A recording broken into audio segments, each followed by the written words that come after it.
हाँ जी, तो food preservation की बात कर रहे थे।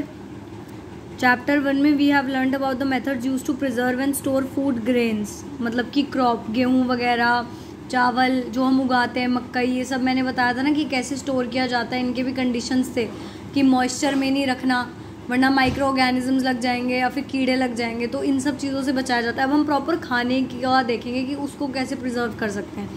अच्छा, मुझे एक बार बताओ, प्रिजर्व करने का मतलब आई होप तुम लोग को पता होगा। You know that bread left unused under moist condition is attacked by fungus. Microorganisms spoil our food. Spoiled food emits bad smell and has a bad taste and color change. Spoiling of food a chemical reaction. Basically मैंने बताया था chapter की starting में कि जब आप bread को moisture में छोड़ देते हो ऐसे ही, तो ब्रेड पे फंगस जम जाती है ग्रीन या ग्रेइश कलर की, ठीक है। और वो उससे क्या होता है कि अगर जब भी कोई भी खाना माइक्रो ऑर्गेनिज्म से अटैक्ड होता है और कंटामिनेटेड गंदा होता है, वो टेस्ट भी बेकार करता है, उसका कलर भी बेकार होता है और उसकी स्मेल भी गंदी होती है, ठीक है। तो एक तरीके से आपको, आप देखते हो ना, हमारी मम्मियाँ हमारी जैसे कल रात की सब्ज़ी रखी हुई थी तो स्मेल करके पता लगा लेती हैं कि हाँ ये सब्ज़ी ख़राब है या सही है, तो वो इसी वजह से होता है। तो उस चीज़ का बहुत अच्छे से ध्यान रखना चाहिए, आपके पर्सनल हाइजीन के लिए बहुत इंपॉर्टेंट है ये चीज़ें, ठीक है, और आपकी हेल्थ के लिए भी। Paheli bought some mangoes, but she could not eat them for a few days. Later, she found that they were spoiled and rotten. But she knows that the mango pickle her grandmother makes does not spoil for a long time. She is confused. Basically, जो पहेली, जो नाम दे रखा है यहाँ पे character का, एक लड़की का, उसे कह रहे हैं वो लड़की अपने लिए आम खरीद के लाई थी और कुछ दिन उसने खाए नहीं, लेकिन कुछ दिन बाद वो आम जो थे वो सड़ गए। तो वो सोच रही है कि मेरी दादी जो आम का अचार डालती हैं वो तो कभी सड़ता नहीं है, पर ये जो आम मैं लाई थी ये सड़ गए हैं, तो ऐसा क्यों हुआ। तो वो हम देखेंगे ऐसा क्यों हुआ अभी, ठीक है। कॉमन मेथड्स पे आते हैं प्रिजर्व करने के, जिससे हम खाने को प्रिजर्व कर सकते हैं। केमिकल मेथड जो होता है, salt and edible oils are common chemicals generally used to check the growth of microorganisms, therefore they are called preservatives. We add salt or acid preservatives to pickles to prevent the attack of microbes. Sodium benzoate and sodium metabisulfite are common preservatives. They are also used in jams and squashes to check their spoilage. Basically chemical method क्या है कि salts और जो तुम्हारा oil होता है वो बहुत यूज़ होता है। अचार देखते हो मम्मियाँ डालती होंगी तो बहुत सारा नमक डलता है और बहुत सारा ऑयल डलता है। वो पता है क्यों डलता है? अचार इसलिए हमारा सालों साल चलता है क्योंकि वो जो इतना नमक वगैरह होता है उसमें और ऑयल होता है, वो प्रिजर्वेटिव का काम करता है। प्रिजर्वेटिव मतलब वो सब्सटेंस जो खाने को प्रिजर्व करने में हेल्प करे। जो हम अभी कह रहे थे ना, हमें प्रिजर्व करना माइक्रो ऑर्गेनिज्म से, तो वो इतना सॉल्ट वगैरह होता है उसमें कि वो खाना प्रिजर्व करके रखता है। उसने 2 एग्जांपल्स दिए प्रिजर्वेटिव के, सोडियम मेटाबाइसल्फाइट और तुम्हारा सोडियम बेंजोएट। इन 2 के नाम याद रखना, ठीक है। और ये पिकल्स में डलता है और पिकल्स चलता है, ये जैम्स वगैरह में, स्क्वैशेस में भी डाला जाता है, जिससे कि स्क्वैशेस और जैम्स भी बहुत टाइम तक चलते हैं। Preservation by common salt. Common salt यानी कि जो हम घर का नमक होता है ना, सादा नमक, वो वाला नमक से। Common salt has been use to preserve meat and fish for ages. Meat and fish are covered with dry salt to check the growth of bacteria. Salting is also use to preserve amla, raw mangoes, tamarind etcetera. अब क्या होता है कि salt से ना बहुत पुराने ज़माने से ये यूज़ हो रहा है। मीट और मछली उनको कवर कर दिया जाता है नमक से, तो उससे उस पर जो होता है ना, ये तुम्हारे कीटाणु और बैक्टीरिया ये सब नहीं लगते, माइक्रो ऑर्गेनिजम्स उससे बचे रहते हैं। बाकी सब का यूज़ आंवला और कच्चा आम या फिर इमली, इन सबको प्रिजर्व करने में भी होता है, ठीक है। Preservation bye sugar. शुगर से कैसे प्रिजर्वेशन होता है? चीनी से, मीठे से।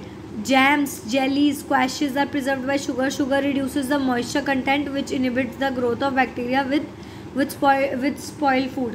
Basically क्या होता है, जैम्स हो गए, स्क्वैशेस वगैरह, जिनसे ये सब देखते हो ना, स्क्वैशेस क्या होता है, जिनसे जूसेस वगैरह बनाए जाते हैं, शरबत वगैरह, तुम जूस की शॉप पे जाते होगे, जैम्स वगैरह यूज़ होती हैं। ये सब में जो होता है ये सब शुगर कंटेंट डाला जाता है, चीनी डाली जाती है। क्यों? क्योंकि उससे क्या होता है कि तुम्हारा मॉइस्चर कंटेंट जो है कंट्रोल में रहता है, और मॉइस्चर नहीं होता तो बैक्टीरिया की ग्रोथ नहीं होती, माइक्रो ऑर्गेनिजम्स की ग्रोथ नहीं होती, और खाना हमारा जो है वो सेफ रहता है, ठीक है, प्रिवेंटेड रहता है।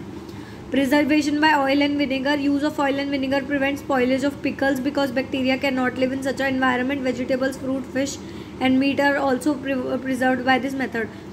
ऑयल और विनेगर, सिरका सुना है, कभी नहीं सड़ता। सिरका पुराना होता है, सालों साल रखा रहता है, कभी नहीं सड़ता। तो तेल और सिरका भी यूज़ किया जाता है अचार वगैरह के केसेस में, ठीक है। मीट के केसेस में, मछली के केसेस में, फ्रूट सब्जियां, इन सब के केसेस में उनको स्पॉइल होने से बचाता है, खाने को सड़ने से बचाता है। तुम्हारा heat and cold treatment, you must have observed your mother boiling milk before it stores और used. Boiling kills many micro organisms, ठीक है। Similarly we keep our food in the refrigerator, low temperature inhibits the growth of microbes, ठीक है। Basically क्या होता है, तुम लोगों ने अपनी मम्मियों को देखा होगा, भाई देखो मेरी मम्मी तो करती है, दूध आता है सबसे पहले उबलवाती हैं उस दूध को छान के, उसके बाद वो उसको उबालने का क्या मोटिव होता है कि अंदर जितने भी कीटाणु और माइक्रो ऑर्गेनिजम्स होते हैं वो मर जाते हैं। फिर उसको फ्रिज में रखा जाता है ताकि जो नेसेसरी बैक्टीरिया हैं उसमें वो जो है ग्रो कर सके और बाकी जो है तुम्हारा दूध सड़े ना, फटे ना, ठीक है। तो ये सब चीज़ें हैं जिससे जो ये हीट एंड कोल्ड मेथड में आता है। अब एक चीज़ देखते हैं कि जो दूध होता है वो पैकेट्स में आता है तो वो सड़ता क्यों नहीं है, पैस्चराइज, इसलिए बोलते हैं दूध जो होता है पैस्चराइज होके आता है। पैस्चराइजेशन क्या होता है वो पढ़ते हैं। Pasteurise milk can be consumed without boiling as it is free from harmful microbes. The milk is heated for about 70 degrees Celsius for 15 to 30 seconds and then suddenly chilled and stored. By doing so, it prevents the growth of microbes. This process was discovered by Louis Pasteur. It is called pasteurization.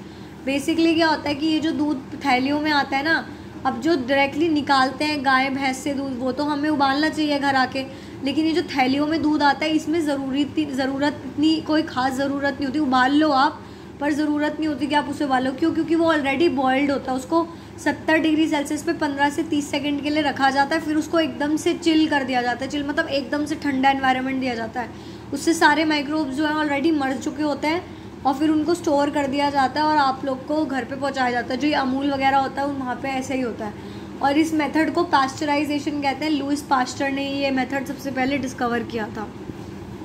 Storage and packing की बात करें तो these days dry fruits and even vegetables are sold in sealed airtight packets to prevent the attack of microbes.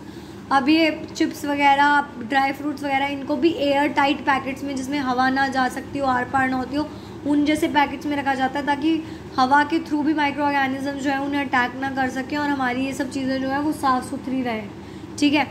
अब एक बार nitrogen fixation के बारे में पढ़ते हैं, है ना, थोड़ा सा। You have learned about the bacterium rhizobium. Rhizobium के बारे में तुमने अपने राइजोबियम नाम के बैक्टीरिया के बारे में तुमने 6th और 7th क्लास में पढ़ा होगा। ये जो है नाइट्रोजन फिक्सेशन में इन्वॉल्व होता है लेग्यूमिनस प्लांट्स में। पल्सिस, लेग्यूमिनस प्लांट्स यानी कि पल्सिस क्या होती है, तुम्हारी दालें, दालों की जो रूट होती है ना, तुम्हारी जड़, वहाँ पे मिलता है, ये जड़ों में मिलता है तुम्हें ये बैक्टीरिया, वहाँ पे रहता है और ये नाइट्रोजन फिक्सेशन में हेल्प करता है। रूट नड्यूल्स में मिलता है। रूट होती है ना, जो जड़ होती है, उसमें छोटी छोटी गांठें होती हैं जो मिट्टी की और वैसे भी गांठें होती हैं, उन नोड्यूल्स में मिलता है ये बैक्टीरिया और नाइट्रोजन फिक्सेशन में बहुत हेल्प करता है। तो बहुत नाम याद रखना है इसका, ठीक है। लेग्यूमिनस प्लांट्स में तुम्हारा देखो, तुम्हारा पल्सेस आ गए, दाल वगैरह, बीन्स, ठीक है। बीन्स में क्या होता है, राजमा वगैरह हो गया, पी, मटर, ठीक है। ये जो है ना सिम्बायोटिक रिलेशनशिप में होता है।